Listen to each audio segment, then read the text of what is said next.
It's good news. Great news. It's good news, but let's just hold our horses because this is an administration negotiation. What does that mean? It means there's lots of assets up for grabs.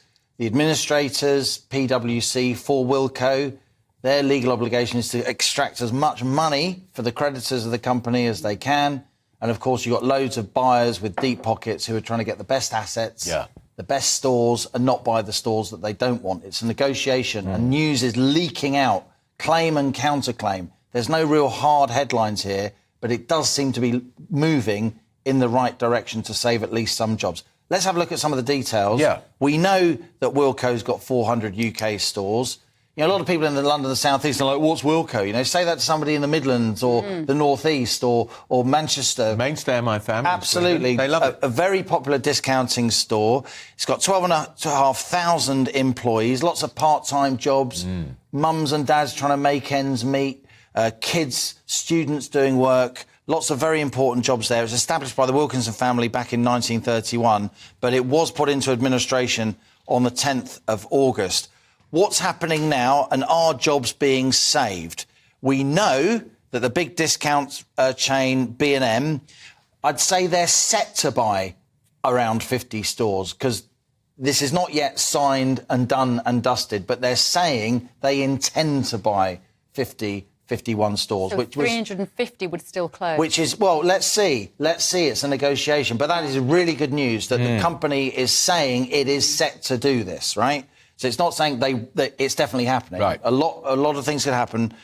The HMV owner, Doug Putman, very high-profile investor, he's also been edging towards a 200-store deal, but there's claim and counterclaim there. Oh, he's not going to buy any. Yes, he's going to buy all of them because there will be a negotiation going on there. And then we know also Pepco, which is the owner of Poundland, they've put in a claim for up to 100 stores, it is said. Another discount retailer, The Range, they want the online operation, well, they want the brand. If all these companies are piling and saying they want a bit here and a bit there, this company's obviously got a viable future. Why can't Wilko make it work? Well, just to say, the administrator has already announced the first redundancies last week, and they were for the central kind of nervous system of the company, the central distribution company or system, all the sort of lawyers that Wilko has. So it seemed from last week that nobody was going to sort of swallow the whole thing and buy the thing whole.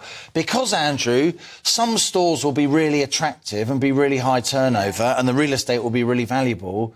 But I'm afraid there's no easy way to say this. Some stores, no one thinks they'll be commercially viable, so no one wants to buy them. Do Wilko own those propities then? They're not leasing them? No, a lot of those companies they will own. That's why it's valuable. And so it may be... That's old school, isn't it? That is old school, but that's why I mentioned specifically in the graphic they've been around since 1931. Wow. Yeah. Because this is from the Wilkinson family, you know, the Wilkinson sword and all the rest of it. And one of Britain's first discounters. So, look, I am really glad that there are signs that at least some of the stores are going to be saved. In fact, there's very firm signals now that some of the stores are going to be saved. There are other deep-pocketed investors knocking about. They're still in the mix. There's lots of spin and counter-spin going on because everybody involved is trying to get the best possible deal from their point of view. Do we know what the company's valued at with all of that property? We don't know what it's valued at, but we do know the 50-odd stores, the number that's been knocking about for those 50-odd stores is about 13 million. That doesn't sound like a lot. If you've got 400 stores, if you times that by 8, but of course, which is, 104 million. I know you're good at maths. You will hear a lot of journalists saying it's all saved, because so much TV journalism is about, nothing's going to happen, it's completely dead, and I'm there saying, no, it's not completely dead. Talking about something may happen. But now everybody's saying, it's saved. No, it's not completely saved. But a bit of it's saved. Quite a lot of it's saved. This is complex stuff. There are shades of grey. And this is nerve-wracking for people who work at Wilko. And above all, my heart goes out to them. Of course. Well, luckily you're here to put some nuance where we get quite excited about things. We do. But we're not very excited about Birmingham City Council. We're going to be talking more about this. This is just breaking. So, look, Birmingham, obviously... Britain's second city, though third if you're from Manchester. Right. What do people in Manchester say? We're not sure which city is Britain's second city, but it's probably London. Yes, very good. But look, to be serious, Birmingham's Britain's second city. It's the largest local authority in Europe. Is it really? It covers a huge area, a huge amount of money. And what's happened is that just in the last hour or so, Birmingham has issued what's called a Section 114 notice. And what that means is that the only payments they're going to be make is essential spending to protect core services. So this is really worrying if you're a contractor to Birmingham City Council, because you may not get paid. Right. I mean, and this is a problem. And just a little bit more detail coming through. These pressures have been linked to a £760 million bill to settle equal pay claims. And we've also had such... things like dinner ladies going back and all that sort of stuff. And we've also had such notices issued in the past by the likes of Croydon, Thurrock, down in London and the South East, much, much smaller councils who are within Croydon, at least, within the Greater London Authority. And are there issues with IT? Because there's often an IT issue with some of these councils that go under. Didn't they waste a load of money on an IT system in Birmingham that didn't work? I think pretty much every council... It's de rigueur for councils in the UK to waste money on IT. But what I would say here is, just as you were standing by the video wall over there before you came to talk to me, I had a look at the gilts market. What's that? That's where the government buys... where people buy government bonds, where the government sells its debt. On this news that Birmingham City Council has issued a 114, a sort of an effective bankruptcy. It's a warning. We've got no money. We've got no money.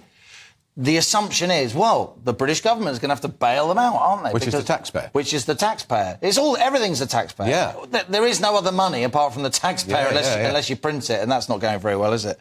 So it's really interesting that the gilt yield has spiked. So international investors are going, crikey, this is bad. The British government may have to bail them out unless they can get their house in order. So it's just become a lot more expensive on this news for the British government to borrow money, to pay benefits, to pay for everything across the country as a whole. And to pay their debt bill. So this is not just a Birmingham thing. No. It's all interlinked. What also does it say internationally about Britain that our second city, the biggest local authority in Europe, is about to go under? Well, you'll remember, Andrew, when we were kids in the 80s, Bev, of course, wasn't born.